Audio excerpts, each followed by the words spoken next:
Today is Facebook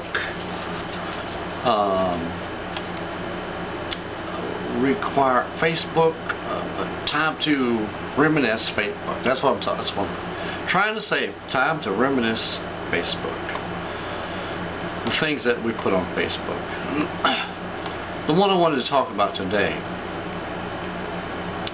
is have our preachers let us down. Of course, you know how I feel about that. But I want to read some of this stuff to you because, you know, this is real life, applying the Bible to our everyday lives, giving us instruction for the things that are going on. You know, we just watched the movie God's Not Dead 2, and you know, the thing that I took out of that was that the devil is all about trying to erase God out of society. It doesn't matter how, you know. And at the end of the movie, they left you to know for sure that they are going to try it again. I've got Facebook up here, and things are popping out. You know, Facebook. Have our preachers let us down. Why do we suffer with people like Hillary Clinton running for office of the president? Answer is a post that I put on 4 years ago. A post that I put on 4 years ago. Okay. There was a hurricane named Isaac. The name Isaac means laughter. Famous story in the Bible. Abraham, Isaac, and Jacob. Isaac meaning laughter. And this story was about a hurricane named Laughter that I talked about just the other day. Took the same path as Katrina took, which was a judgment of God. This is what I said about it today. Posted September 1st, 2012. Now he, or God, could have sent a Category 5 and let that spin on top of New Orleans for 10 hours. No, this was just a laughter. He was making fun of them in their misery, like it says in Proverbs 1:25 and 26. The thing that we can be glad about is that he was only laughing and not ticked. That could have been real bad. He could have sent a Category 5 and let that spin for 10 hours. This is so evident and easy to see God's hand in this, but I bet not one preacher has enough nerve to say it like God intended it. End quote. Yeah, big time. They have let us down. To them it's about money and people coming to their gatherings. Not God. Not God.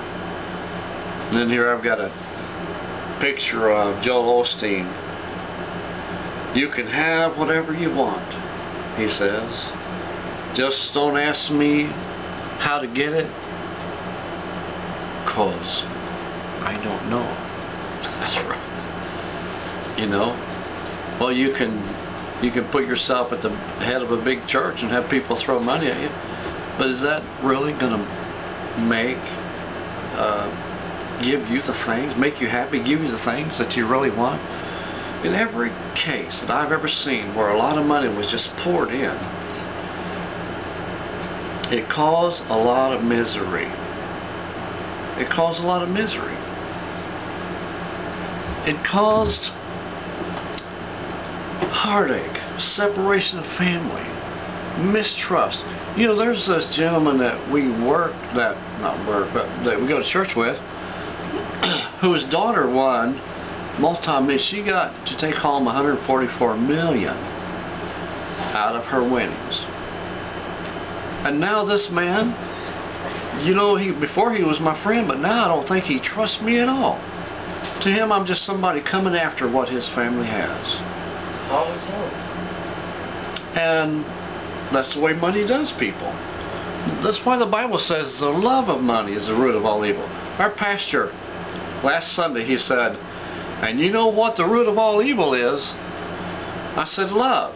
My wife goes, what? Yeah, the love of money. It's you loving the wrong thing. That's the root of all evil. Not just money, but a lot of different things. The love of pornographic material is the root of evil. The love of greed, which is part of what money is. The love of power, overbearing power. The love of the next fix is a root of evil. But the love of money, which is the thing that pulls it all together, is what the Bible was trying to say, that it's money that fuels the evil that you love. Then that's what caused that. You know, that's why people like this, Osteen, take the money away, see how long he would stay. Take the money away, see how long he would stay. You know, if the devil really wanted to test somebody, why don't he test people like this? No, he's busy testing people like this. You know why? Because he's already got those. And he's winning more. He's winning more of those. Can you see that? I hope you see that right there. Yeah. Maybe it probably was a glare, but maybe that might be a better picture. See, he's already got those. He's already got those. And he's busy fixing up more with. You know, there's people following this guy around like he is God. People follow him around. They want what he's got. They write down everything he says. Not because they care about him, because they want what he's got. They want to step in his as soon as he croaks. I bet you they've already got 10 people who potentially can take his place. Who potentially can take his place. I tell you what, they don't have to look far. The world's full of them. The world is full of people like that. Next one up.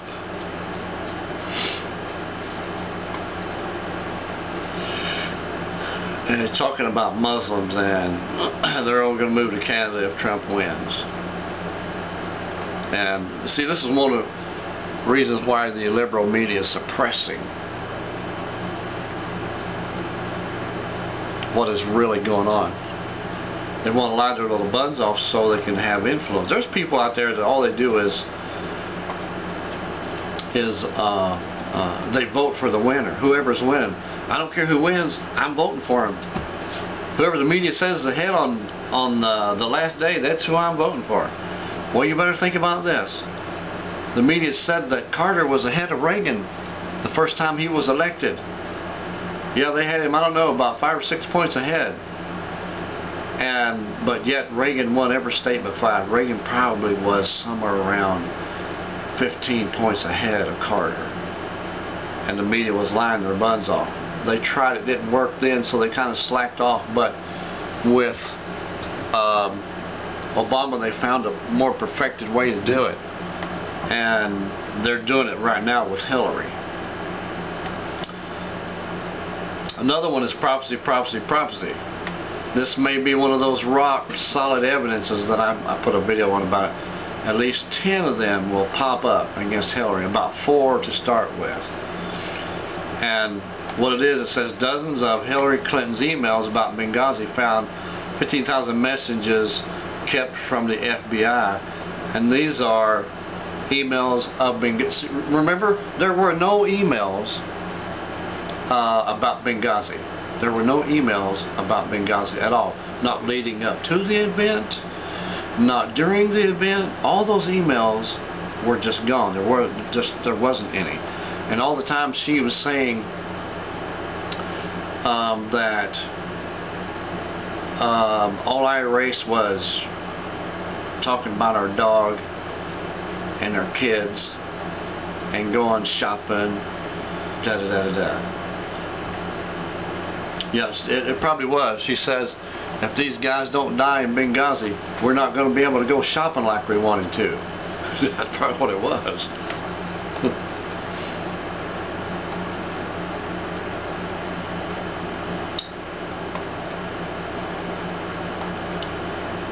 Okay, today's video, or yesterday's video, or no, a video I put on of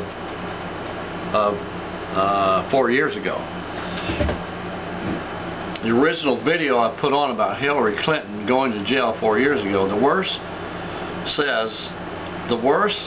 5.22 minutes, that's how long the video is, of Hillary Clinton's life is when God decided to judge her. God, not men, but God. That's the worst. That's the worst time of anybody's life. And you know, there's people in there thinking that this is when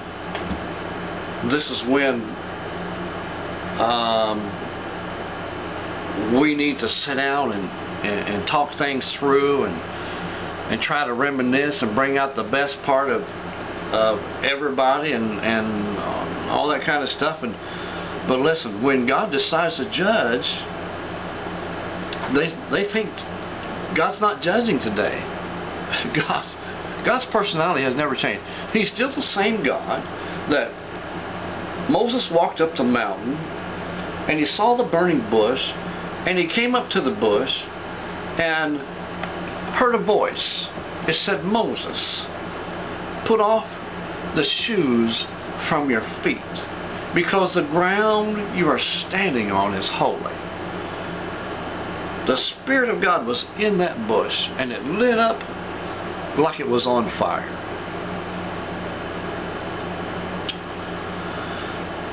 Okay. And for my very last one here, I want to talk about, well, next to the last, let's do two more. This beautiful lady, Martin Luther King's niece. I said, this beautiful lady, just like her uncle, Martin Luther King, knows what rebuilding America is all about. It seems like it always takes a man that is willing to take a chance on getting shot to make a difference in what really counts. And in this caption, she is endorsing Donald Trump. She likes praising Trump's plan to help the black community, and he will do a really good job. There will be more prosperity in the black community and less mugging, rapes, killings, and murder than under Trump's plan than there will be than there has been in the past 25-30 years. You know, Martin Luther King made this statement. He says, I have a dream where a little black boy and a little black girl can walk down the street hand in hand and there will be nothing said about it.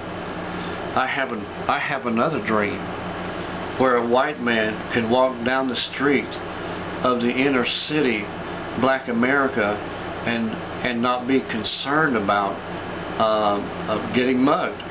And that is, folks, that is just not going to happen with the current administration in there. Martin Luther King's dream will never, what his dream is and what my dream is means the exact same thing on both sides of the fence. If we don't bring this together into a common knowledge of what the Bible actually meant when it says, I want you to prosper even as your soul prospereth. Martin Luther King knew that. His niece knows what that means. She knows what that means. And Trump knows what that means. And unless we bring it together like the way that the Lord meant for it to come together, there will not be, no, listen, I'm not saying there's going to be perfect peace in America, but I'm telling you, that it's not going to happen with the current administration in office. The very last one I posted last day. For those of you who have not been feeling God and have